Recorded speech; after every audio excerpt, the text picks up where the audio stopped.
Hello and welcome to another episode of Taylor Talks Comics. Today we're going to talk about Destroyer Duck, the Graphite Edition from TwoMorrows Publishing.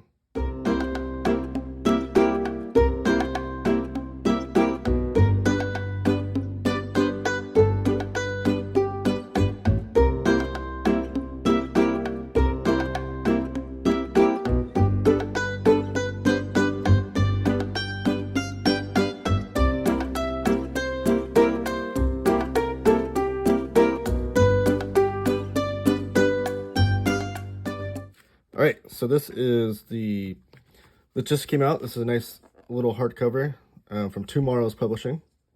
You can see the publisher right there. And this is Destroyer Duck, the Graphite Edition.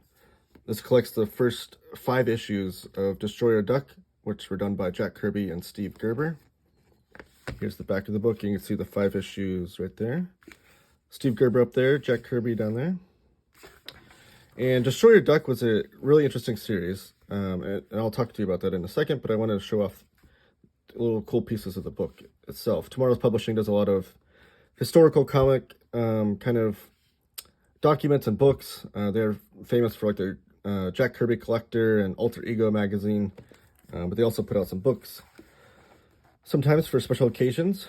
So the in papers here, you can see just the pencils of this image, and then what's really cool is in the back in papers, you can see the inked version by Alfredo Alcala. And you can even see like Jack Kirby's signature is the only one on this one. In the back here, you can see Jack Kirby and Alfredo Alcala. And then Alfredo even lettered in here FOOG, Friends of Old Gerber, which is a play on the FOOM, Friends of Old Marvel, that they had back in the day. And then you open it up, the title page. Really nice table of contents to tell you what you're going to be looking at here. And you get Steve Gerber's special thanks that was actually printed in the first issue of Destroyer Duck. The first foreword, or I guess the foreword and then their introduction. The foreword is by John Morrow, who is the co-owner of TwoMorrows Publishing. And you get an introduction by Mark Evanier, who was an assistant of Jack Kirby back in the 70s. He assisted him on a lot of projects, but most notably, and I think the first one was the Fourth World, the New Gods and stuff like that. You get a really nice and thorough introduction of what this project was, just the Destroyer Duck series itself, but then also the project of this Graphite Edition. Mark Evanier is a really famous historian of comics as well as comic book writer, so he does a good job there. And then this thing is the script for the first issue, which is really interesting because you get to see the script that Steve Gerber wrote for Jack Kirby to draw. And then you get to see Jack Kirby's version. And here, you're going to see some pages in here. They collect almost every page of artwork in the penciled editions. There are some pages they couldn't find the original artwork for, so they did the inked versions. And that's kind of what you see here is like the pasted up title on the top, and then what the final printed edition looked like. And they even have little notations here down below. Like this one that was actually inked by Neil Adams, which is really awesome. And this is what the opening issue looked like. So the issues are collected in here in total order. So this is actually, you can actually read the first 5 issues as a reading experience. It's not just like an art book. And that's what the opening cover looked like on the original issue. And then you get into the issue itself with just the pencils. The lettering was redone for this publication from TwoMorrows. And so that's what you see here. And that's why it's a little jarring because it is lettered on top of the artwork that Jack Kirby did. But I will say for a reading experience, it really makes this a readable book. And so I do appreciate that they did that, because if they didn't and it was just an art book, it would be a different thing. So it acts as like an art book and also a reading experience. And it's not too jarring. It doesn't take away too much from the artwork of Jack Kirby, which is what you really want to, what you're really getting this for, is to appreciate this artwork from Jack Kirby in the 80s, which you don't have a ton of projects in there because Jack Kirby didn't do a ton of comics work in the 80s. And then when you get through all the issues, You have some back matter here. So this is Steve Gerber's letter to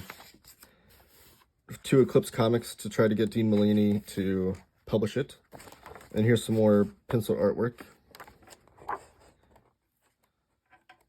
and inked pages.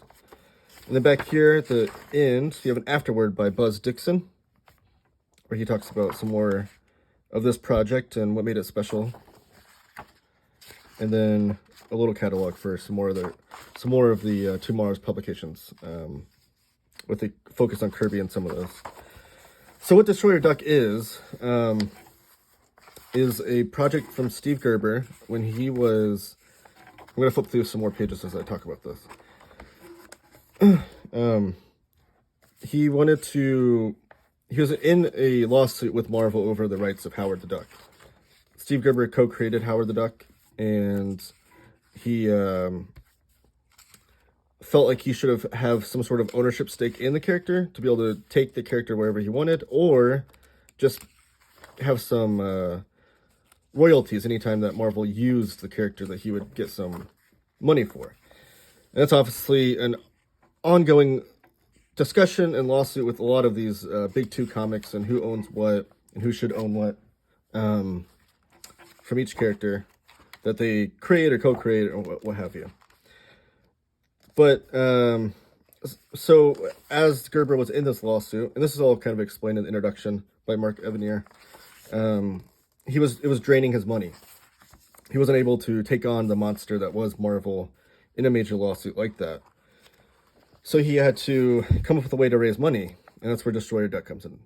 He wanted to make this comic book that was a commentary on the situation of Big Two Comics and the people that work for them, while also being a fun kind of swashbuckling adventure comic with a duck character, which obviously you can imagine has a lot of ties to the Howard the Duck character.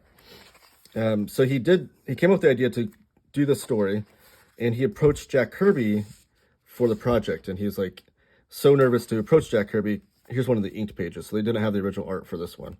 They had to use the inked version, but they wanted to make sure the book was complete, so they threw in this inked page. So he approached Jack Kirby and asked him to do the project, but he said he couldn't pay him. He needed to do it for free in order to raise money for the lawsuit. And obviously he's super nervous because he's asking the king, Jack Kirby, the legend, in 1980, after he had done 40 years of incredible comics, to do something for free. And he explained Jack Kirby the story. Jack Kirby was like, oh, that sounds like a fun idea.